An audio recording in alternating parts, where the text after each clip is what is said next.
ano está terminando, amanhã é o último dia. A Polícia de Salvador registrou 562 ocorrências das 7 da noite de quinta-feira até as 6 da noite de ontem, domingo. Nenhum homicídio foi registrado nos circuitos da festa.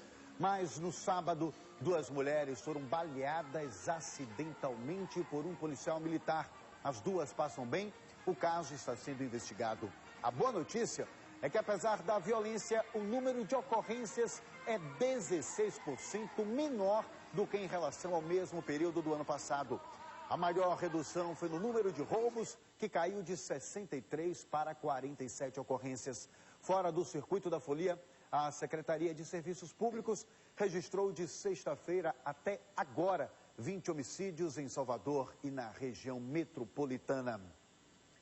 Vamos mostrar agora o que aconteceu com uma turista de Rondônia. Olha só, ela comprou um abadá falsificado na feira. Aquela feira que fica ao lado do Aeroclube, onde o pessoal começa a vender de forma ilegal os abadás. E esta turista passou por um constrangimento dentro de um dos blocos, ao descobrir que o abadá era falso. Olá Marcos, olá Ana Paula, vocês todos do Hoje em Dia. Olha, a gente sabe que carnaval reúne milhões de pessoas, não só baianos, mas também turistas do mundo inteiro. E nós estamos suscetíveis a enfrentar problemas no carnaval, gente. E foi o que aconteceu com essa turista, a Brenda Mendes, ela que é enfermeira, veio de Rondônia para cá passar o carnaval em Salvador com os familiares e amigos e aconteceu uma situação. Eu vou deixar que você mesmo conte. O que aconteceu com você aqui em Salvador? Eu e meus amigos compramos camisa lá onde vende, na feira. No Aeroclube. Aí a minha camisa era falsificada, eu só fui descobrir quando eu estava no bloco. Porque o rapaz do bloco me chamou, me colocou no meio da corda, na frente do trio. E eu fiquei lá passando o maior constrangimento, chorando, e ele mandando eu tirar a camisa. Como é que eu vou tirar a camisa, ficar só de sutiã? Eu sou mulher, não posso ficar assim na frente de todo mundo. Aí ele, depois de muita conversa, explicando que eu não era daqui, que eu não podia ficar sozinha no meio da pipoca, né? Porque eu comprei o kit porque é uma segurança, né? A gente acha que é uma segurança, tá? Se não, eu tinha ido mesmo na pipoca, não tinha gastado dinheiro com camisa. Aí o rapaz rasgou a camisa, o rapaz do bloco, rasgou a camisa, ainda caiu, eu fiquei segurando porque eu tava de sutiã e ele colocou essa camisa. O rapaz do bloco que me deu essa camisa e eu vesti lá na hora. Ainda fiquei segurando para o povo não me ver, né? E o que o pessoal do bloco falou, assim que você entrou e perceberam que a camisa era falsificada? Me chamaram e disseram que era falsificada. Eu disse, não, eu comprei essa camisa, eu paguei. Não é falsificada. Eu expliquei, não sou daqui, eu não sei como é falsificada. Aí ele pegou e amostrou. Tinha o selo, tinha tudo, é igualzinha. É igualzinha, pouquinho a diferença, só sabe quem é. Quanto foi que você pagou na camisa? 450, só por um dia. Qual bloco? Camaleão. Bom, agora a sensação, qual é? Eu tô vendo que você tá, o seu rosto, sua expressão já diz, né? De tristeza, porque veio pra cá passar o carnaval em Salvador e tá passando por uma situação constrangedora dessa. Pois é, eu não volto mais pro carnaval aqui depois dessa. Chegou, eu tô tremendo.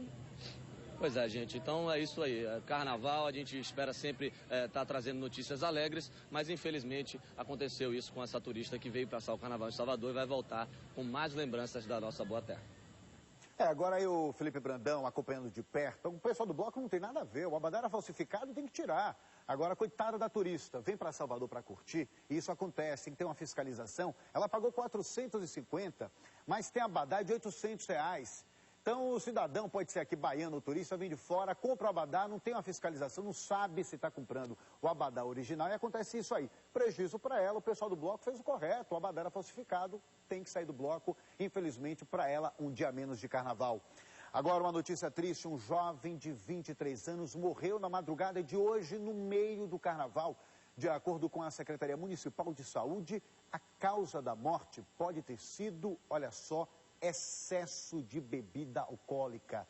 O rapaz foi levado por amigos ao posto de saúde montado na Piedade por volta das 4 horas da manhã. Ele chegou em coma alcoólico, recebeu os primeiros atendimentos, mas teve uma parada cardíaca. A equipe do posto tentou reanimar o jovem, mas ele não resistiu. O carnaval tem que ter cuidado, não se pode exagerar. A gente cansa de pedir, de falar. Imagine, o cidadão saiu, bebeu em excesso como alcoólico. A gente está com o Gabriel Pinheiro, no Dique do Tororó, ao vivo. E ao lado do Gabriel, também o médico e coordenador do SAMU, Ivan Paiva. Vamos conversar sobre este caso Cadê o Gabriel? Bom dia, Gabriel. Que notícia triste, carnaval, excesso de bebida alcoólica. A gente pede todo dia. Vamos ter calma, prudência. Infelizmente, a primeira morte por excesso de bebida alcoólica. Bom dia, Gabriel.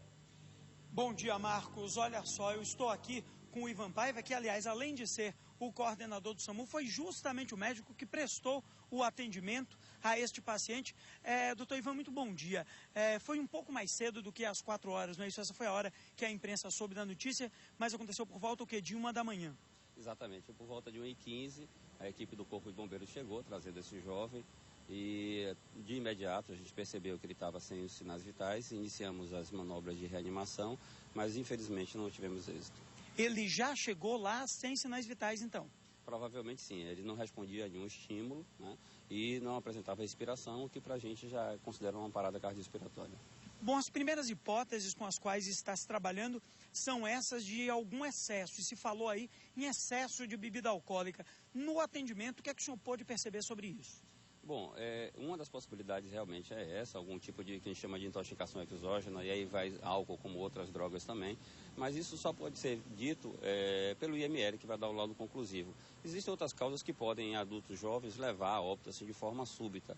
Uma das mais frequentes é a ruptura de aneurisma, inclusive há 2 anos atrás já tivemos um caso também no posto da Piedade de um jovem que faleceu dessa causa. Os amigos foram os primeiros a levá-lo até o posto. O que é que eles falaram que pode ajudar nisso? Por exemplo, o jovem já vinha perdendo os sentidos, como é típico do coma alcoólico, foi algo súbito. Há alguma pista que possa levar a equipe médica a ter uma percepção melhor?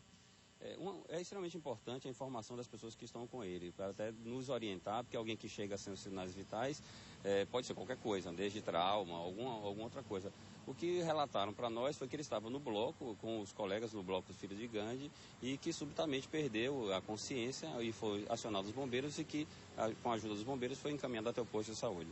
E tinha toda a estrutura lá para atendê-lo. Inclusive uma coisa importante, Marcos, que a gente pode tratar aqui rapidamente também com o doutor Ivan, existem cirurgias que vêm sendo feitas, a gente viu aí aquelas imagens lamentáveis de agressão, muitos traumas de face, cirurgias nessa área vêm sendo feitas já mesmo no circuito, doutor Ivan? Com certeza, os nossos postos têm toda a infraestrutura necessária para poder realizar um atendimento de uma parada cardiorrespiratória, inclusive foi utilizado o desfibrilador nesse paciente.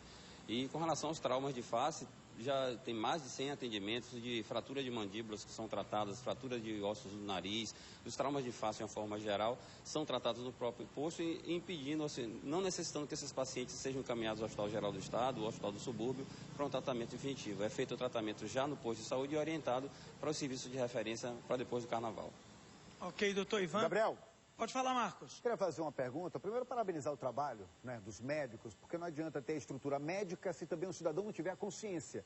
Então, eu queria, doutor, que o senhor pudesse, né, é sempre importante a gente reforçar os cuidados que o folião deve ter na hora de ir para a farra, de curtir o carnaval. A gente sabe que é festa, né, passa 7 horas lá pulando, brincando. Agora, quais os cuidados? Dá uma orientação para quem está em casa, quem vai curtir o dia de hoje. Doutor, por favor.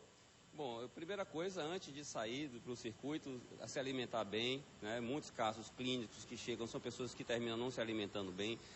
Tomar bastante água, principalmente nesses 3 dias do circuito, que a folia começa mais cedo, beber bastante água durante o trajeto, usar sempre água mineral, evitar usar água de fonte que não seja confiável, usar água mineral, usar um calçado apropriado também. Muitas lesões têm chegado nos postos de saúde de pessoas que machucam o pé por não ter um sapato fechado apropriado. E evitar o excesso de bebida alcoólica. Mesmo nesses casos, existem alguns casos que alguém que bebe, mesmo que vai para casa, corre o risco da pessoa, durante a noite, mesmo já estando em casa, vomitar, aspirar o próprio vômito, e isso inclusive pode levar à morte. Então, assim, tomar uma cervejinha para poder ficar na festa é aceitável, mas beber demais e usar outras drogas, isso é inaceitável. Ok, doutor Ivan, muito obrigado. Pois é, Marcos, fica de parabéns aí o trabalho do SAMU. Infelizmente, esse caso ainda acabou levando à morte desse rapaz e ainda não está exatamente definida. Somente quando o IML der um parecer é que vai ficar definida qual foi a causa da morte desse jovem de 23 anos que morreu subitamente no circuito do Carnaval. Ô, Gabriel, um minutinho só. Ele já foi identificado, o rapaz? Já tem identificação dele? Tem identificação já do rapaz, doutor? Sim, já foi identificado o paciente e encaminhado para o IML a identificação do jovem. A família está acompanhando todo o processo, já está lá com o corpo. Não, com certeza. Eu tinha uns amigos que estavam próximos e eu ainda estava no posto quando a mãe do paciente chegou e nós pudemos informar ela o ocorrido. Ela ficou bastante entristecida com o ocorrido, mas já está tudo sendo encaminhado legalmente. Ok. Muito obrigado, doutor Ivan. Ok, Marcos. Gabriel, obrigado. Agradecer também ao médico, doutor Ivan Paiva. Obrigado. Daqui a pouco a gente volta com você, Gabriel. Porque também daqui a pouco tiroteio e pânico no bairro do Imbuí, viu? Ontem, polícia, tentativa de assalto em uma das barracas do bairro. Daqui a pouco a gente vai mostrar esse caso no bairro do Imbuí. O repórter Walter Lima acompanhou tudo. É daqui a pouco, mas a gente continua falando de carnaval. Ana Paula, ontem teve festa, apesar dessa má notícia que a gente acabou de tratar com o doutor Ivan Paiva, com o Gabriel, mas ontem também teve festa, teve curtição na Barra, no Campo Grande, Aninha. É verdade, Marcos. E se você puder evitar o álcool, evite. Sua festa vai ser bem mais garantida e divertida. E agora a gente vai acompanhar os melhores momentos no circuito Barra Ondina. No quarto dia de festa, os foliões esbanjaram energia de sobra no circuito Barra Ondina. E era preciso mesmo, para acompanhar o ritmo de Bel Marques e o Chiclete com Banana, um dos primeiros a sair.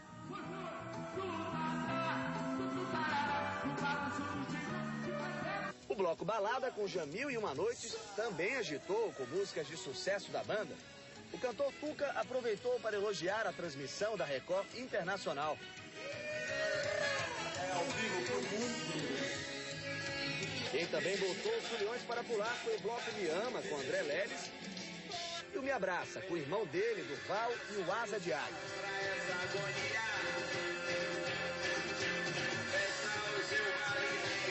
A atração que veio em seguida era para todos os gostos e idades. Armandinho e os irmãos Macedo, criadores do trio elétrico, mostraram que a tradição da música baiana não perde o encanto. Há mais de 25 anos atrás já fui. É bom demais, Armandinho? Só é ele. Só ele mesmo. O Armandinho é demais, é maravilhoso. Carnaval tem que ter um. Eu venho no Ceará aqui para nunca mais deixar de ver. O Carnaval de Salvador é conhecido pela enorme mistura de sons. Tem muito axé, muito pagode e agora o ritmo que vem fazendo muito sucesso na folia baiana, o sertanejo. A dupla Jorge Mateus estreou no Carnaval de Salvador, mostrando que o sertanejo também arrasta a multidão e está na boca do povo. Tá ótimo. Vale tudo, o importante é misturar tudo. Na Bahia é isso aí, é a mistura, é isso mesmo. Aquela lua que brilha lá no céu, se você me pedir, eu vou buscar só pra te dar. Dizem que o brilho dela não se compara ao seu. Deixa eu te dar um beijo e vou mostrar o tempo.